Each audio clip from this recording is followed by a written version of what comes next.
Third year आ गई है railway की एनटीपीसी की वैकेंसी। और आज 21 अक्टूबर से इसमें आप अप्लाई कर सकते हैं।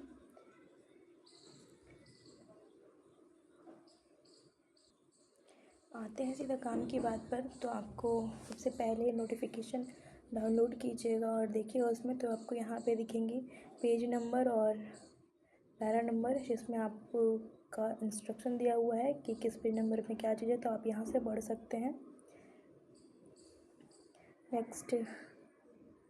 नेक्स्ट पेज में भी दिया हुआ है। पेज नंबर 29 में है पोस्ट, पैरामीटर, फिर जोन वाइज वैकेंसी, सब कुछ आप यहाँ से देख सकते हैं। ठीक है।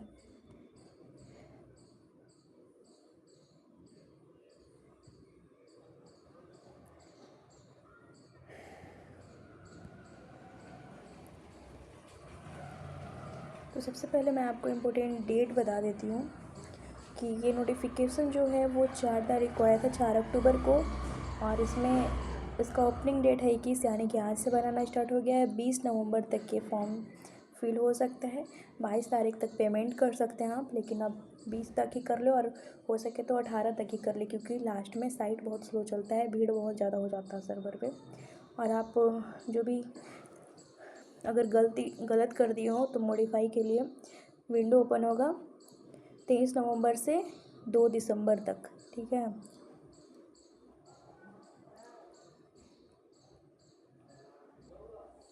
एनटीपीसी ग्रेजुएट लेवल का है ये। तो यहाँ पे जो भी कैंडिडेट ग्रेजुएशन कर लिए होंगे वो इस फॉर्म को अप्लाई कर सकते हैं। यहाँ पे टोटल 6 तरह की पोस्ट के लिए वैकेंसी आई हुई है और टोटल 5810 वैकेंसी है।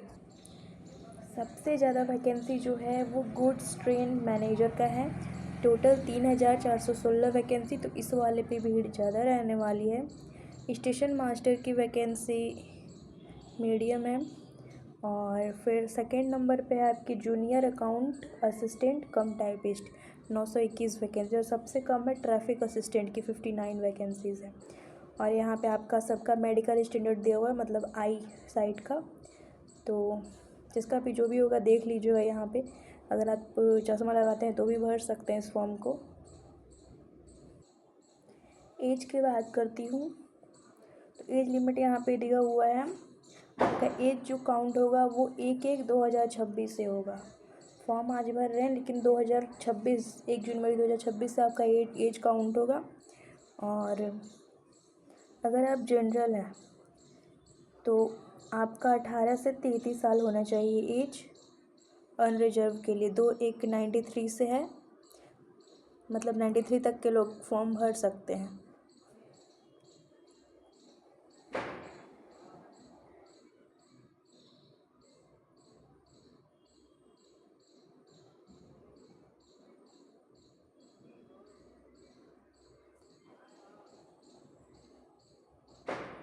बाकी ओबीसी एनसीएल जिसका है वो 90 तक, और एसटी एससी वाले 1988।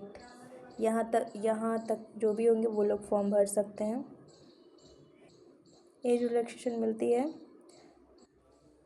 तो 18 से 33 साल तक, जिनका भी 18 साल हो गया वो अप्लाई कर सकते हैं, और 33 साल तक अनरिजर्व कैटेगरी के लिए।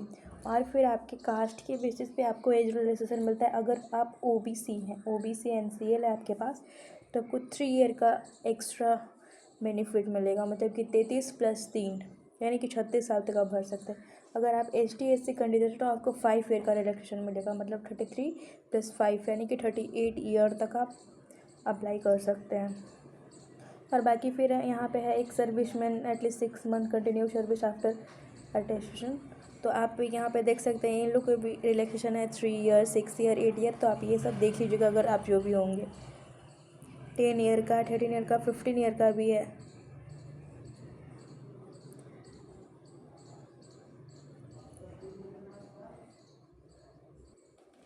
और वैसे लोग जो रेलवे में पहले से जॉब कर रहे हैं ग्रुप सी या ग्रुप डी में, मिनिमम 3 ईयर जॉब कर चुके हैं, उनके लिए भी अगर वो अनरिजर्व और ईडब्ल्यूएस से आते हैं तो 40 ईयर तक मिलता है उनको, 40 साल तक अप्लाई कर सकते हैं। ओबीसी हैं तो 43, और एसटी एससी हैं तो 45, वही 53 जो भी बढ़ना था पहले। और अगर आप फीमेल कैंडिडेट हैं और आपका डाइवोर्स हो चुका है, आप विडो हैं, तो 35 ईयर ऑफ एज अनरिजर्व्ड के लिए, और AWS के लिए 38 जो है वो OBC NC और ST SC के लिए 40 ईयर तक रिलैक्सेशन मिलेगा आप लोग को। एजुकेशनल क्वालिफ़िकेशन में क्या है कि आप लोग ग्रेजुएशन होने चाहिए। कब तक होना चाहिए? 20/11/2020, मतलब कि 20 नवंबर तक आपका ग्रेजुएशन कंप्लीट हो जाना चाहिए। और जिनका भी अवेटिंग में है रिज़ल्ट, वो लोग फॉर्म नहीं भरेंगे। जिनका फाइनल हो चुका है वही फॉर्म भर सकते हैं। एप्लीकेशन फ़ी की बात करते हैं तो यहाँ पे है एप्लीकेशन फ़ी जो है यहाँ पे ऑल मेल कैटेगरी यानी कि OBC और जनरल और AWS के लिए 500 लगेगा, और all category ST SC ex serviceman, PWBD, female, transgender और EBC इकोनॉमिकली बैकवर्ड क्लास, जिसको कि OBC और AWS नहीं कर सकते, उनका 250 रुपये लगेगा फ़ी स्टेज 1 के लिए, और ये टोटली रिफंडेबल है।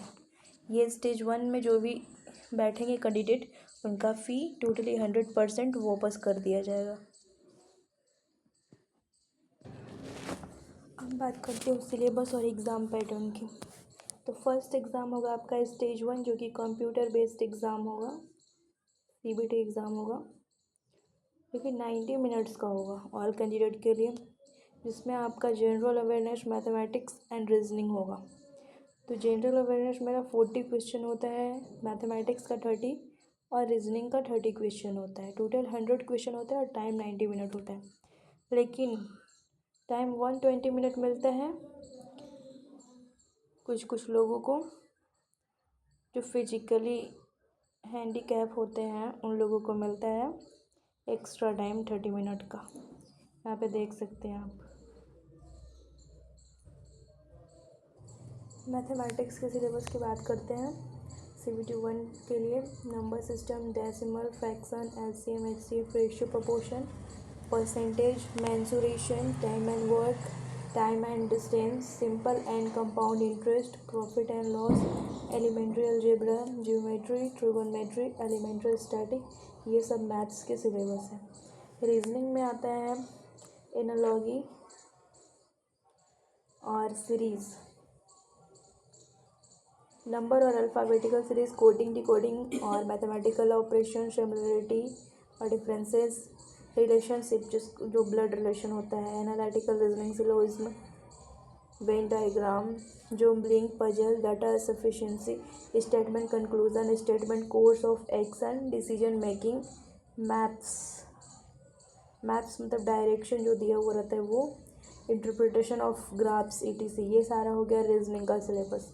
जीके में आता है करंट इवेंट, जो कि नेशनल इंटरनेशनल होता है। ये करंट अफेयर में आएगा, game, sports, art, culture, Indian literature, monument और places of India, general science और लाइफ साइंस 10th तक का, CBSE, history of India and freedom struggle, physical, social and economic, geography of India and world यानी कि geography, history हो गया, geography हो गया, इंडिया एंड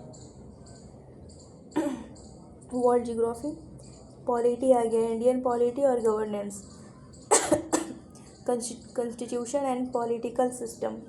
अब जनरल साइंस में आ गया, general scientific and technology development, space and nuclear programme in India. ये करंट में आपका आया, करंट ही आता है। UN and other important world organisation आप क्या आ गया, environmental issue, world at large, basic at computer का भी क्वेश्चन आता है इसमें, एप्लीकेशन, ये सब। और आगे आपका यहाँ पे Indian economy, famous personality of India, flagship government programme, flora fauna of India, important government and public sector organisation, इसमें स्कीम आ गया।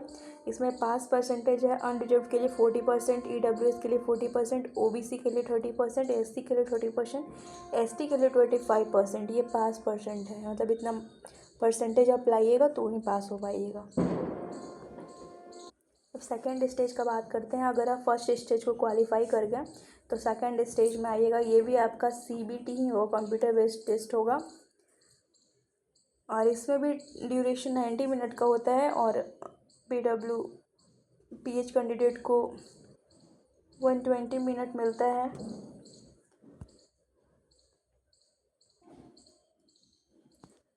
सेकेंड स्टेज में एग्ज़ाम ड्यूरेशन 90 मिनट ही है और जनरल अवेयरनेस के नंबर ऑफ़ क्वेश्चन बढ़ जाएंगे। पहले 40 पूछे जाते थे और 50 पूछ जाएंगे। मैथमेटिक्स में भी 5 क्वेश्चन बढ़ जाएंगे, रीजनिंग में भी 5 क्वेश्चन बढ़ जाएंगे और टोटल नंबर ऑफ़ क्वेश्चन 120 यानी कि 20 क्वेश्चन बढ़ गए। लेकिन टाइम ड्यूरेशन 90 मिनट है और क्वेश्चन का टफनेस भी बढ़ जाएगा। मैथमेटिक्स में यहाँ पे वही सिलेबस सेम है, नंबर सिस्टम, डेसिमल, फ्रैक्शन, सब कुछ सारा सिलेबस सेम है मैथमेटिक्स का। चैप्टर वही रहेंगे लेकिन क्वेश्चन का टफनेस बढ़ जाएगा। फिर जनरल अवेयरनेस और रीजनिंग में भी सेम टॉपिक है लेकिन टफनेस बढ़ जाएगा। और यहाँ भी पास होने के लिए मिनिमम परसेंटेज चाहिए, सेम स्टेज 1 की तरह। आपका सिलेक्शन जो है वो सेकेंड स्टेज के मार्क्स के बेस पे होगा, जो कि अलग अलग दिन में होता है, तो वो सब नॉर्मलाइज होकर के एक मार्क्स बनेगा, उस पर होगा। और एक टेस्ट और होता है, computer based aptitude test, CBAT जिसको बोलते हैं। After qualifying the second stage आप क्वालिफाई कर जाएंगे तब होगा। और ये सिर्फ उन कैंडिडेट के लिए है जो कि ऑप्ट करते हैं स्टेशन मास्टर और ट्रैफिक असिस्टेंट। ये 2 पोस्ट को जो ऑप्ट करते हैं, जो चुनते हैं, उनके लिए सिर्फ ये टेस्ट होता है।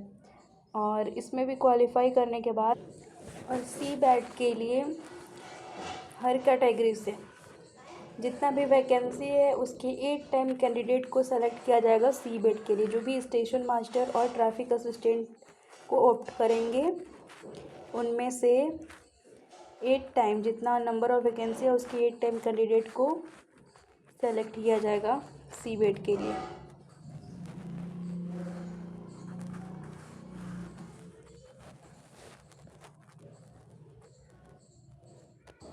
अब यहाँ पे है computer based typing skill test. पहले तो आपका फर्स्ट स्टेज सभी पोस्ट के लिए ज़रूरी है, सेकेंड स्टेज भी क्वालिफाई करना ज़रूरी है हर पोस्ट के लिए। अब टाइपिंग की बारी आती है तो टाइपिंग हर पोस्ट के लिए ज़रूरी नहीं है। आपका सीनियर क्लर्क कम टाइपिस्ट के लिए टाइपिंग होना चाहिए, जूनियर अकाउंट असिस्टेंट कम टाइपिस्ट इसके लिए भी टाइपिंग होना चाहिए, स्टेशन मास्टर और ट्रैफिक असिस्टेंट के लिए भी टाइपिंग होना चाहिए। और बाकी 2 पोस्ट के लिए टाइपिंग नहीं चाहिए, यानी कि गुड्स ट्रेन मैनेजर एंड एक पोस्ट और है आपका चीफ कॉमर्शियल कम टिकट सुपरवाइज़र। ये 2 पोस्ट के लिए टाइपिंग नहीं चाहिए, बाकी सारे पोस्ट के लिए टाइपिंग। फिर सारे एग्ज़ाम क्वालिफाई कर लेंगे आप, स्टेज 1, स्टेज 2, स्टेज 3 में जो टाइपिंग होता है वो, और जो स्टेशन मास्टर के लिए ऑप्ट किए हैं वो CBAT एग्ज़ाम क्वालिफाई कर लेंगे। तो फिर आपका डॉक्यूमेंट वेरिफिकेशन होगा और इसके बाद आपका उसको क्वालिफाई करने के बाद ज्वाइनिंग। फॉर्म भरने के लिए सबसे पहले अगर आपका अकाउंट नहीं बना हुआ है तो आपको सबसे पहले अकाउंट बनाना है और उसके बाद जो भी डिटेल्स हैं उसको सही सही फिल करना है। और अगर आप Google लॉगर यूज़ करते हैं तो डायरेक्ट उससे प्रोसेस हो जाएगा, जो भी ऑप्शन आएगा आप देख लीजिएगा वहाँ पे। और यहाँ पे लाइव फ़ोटो भी अपलोड करना है, अब सारे एग्ज़ाम में होता है लाइव फ़ोटो। जब आप फॉर्म भरिएगा तो लाइव फ़ोटो अपलोड करना होता है, तो वो सही से अपलोड कीजिएगा। फ़ोटो आप JPG फॉर्मेट में कर सकते हैं। सिग्नेचर आपका होगा रनिंग लेटर में, ब्लॉक लेटर, कैपिटल लेटर और डिसजॉइंट लेटर में नहीं होना चाहिए, मतलब कि अलग अलग नहीं होना चाहिए। और ब्लैक इंक पेन का यूज़ करेंगे और वाइट पेपर पे साइन करके और इसको अपलोड करना है।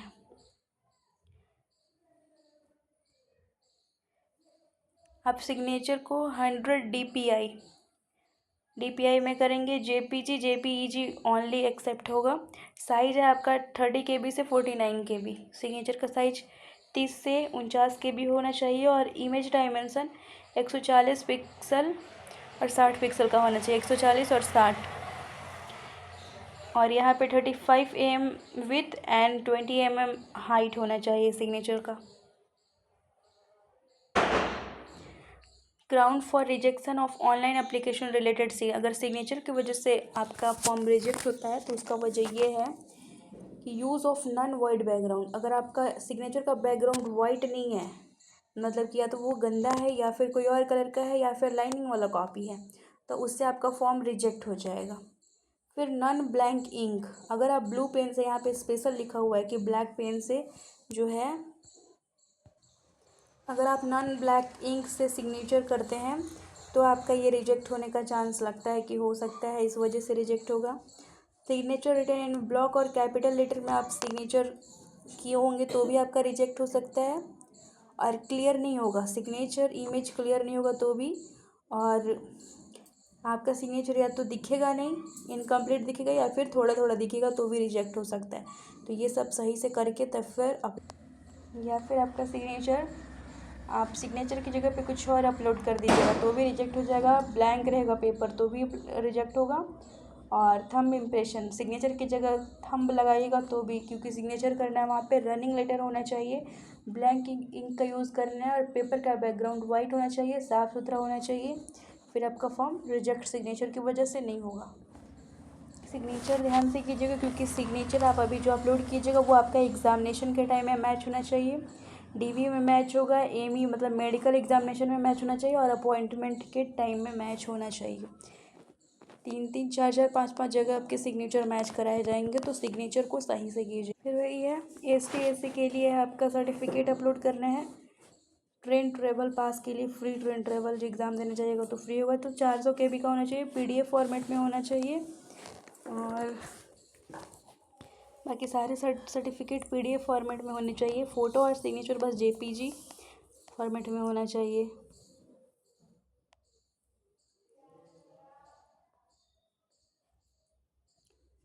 जोन वाइज वैकेंसी देखते हैं तो सबसे पहले आता है अहमदाबाद। अहमदाबाद में यहाँ पे 5 पोस्ट दिख रहे हैं। तो चीफ कमर्शियल कम टिकट सुपरवाइज़र, जिसके लिए यहाँ पे अनरिजर्व्ड देख सकते हैं आप लोग, अनरिजर्व्ड का 4 है, SC का 1 है, ST का नहीं है, OBC का 1 है। तो ST वाले यहाँ पे इस पोस्ट के लिए भरेंगे तो एक भी सीट नहीं है वहाँ पे, फिर आपको जनरल में फाइट करना पड़ेगा UR में। EWS के लिए टोटल 7 पोस्ट है अहमदाबाद में। स्टेशन मास्टर के लिए 19 पोस्ट है। गुड्स एंड ट्रेन्स मैनेजर के लिए 34 पोस्ट है। और सीनियर कलर कम टाइपिस्ट के लिए 19 पोस्ट है। और टोटल यहाँ पे 79 पोस्ट है अहमदाबाद में। सेकेंड देखते हैं यहाँ पे RRB अजमेर। अजमेर में टोटल पोस्ट है 345, टोटल पोस्ट है 345। और यहाँ पे अनरिजर्व के लिए 121 है, SC के लिए 64 है, और ST के लिए 12 है, OBC के लिए 111 पोस्ट है, EWS के लिए 37 पोस्ट है। नेक्स्ट आते हैं, नेक्स्ट RRB बंगलुरु। इसमें टोटल पोस्ट है 241, आप लोग यहाँ से चेक कर सकते हैं। फिर आता है भोपाल में 348, फिर भुवनेश्वर में है यहाँ पे 231 पोस्ट, बिलासपुर में 864, और चंडीगढ़ में 199, और सिर्फ 2 पोस्ट के लिए है चंडीगढ़ में।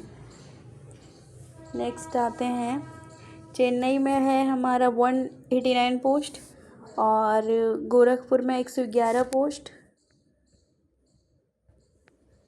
फिर आता है हमारे गुवाहाटी में 56 पोस्ट है, बहुत कम है। फिर जम्मू और श्रीनगर में 32 पोस्ट टोटल।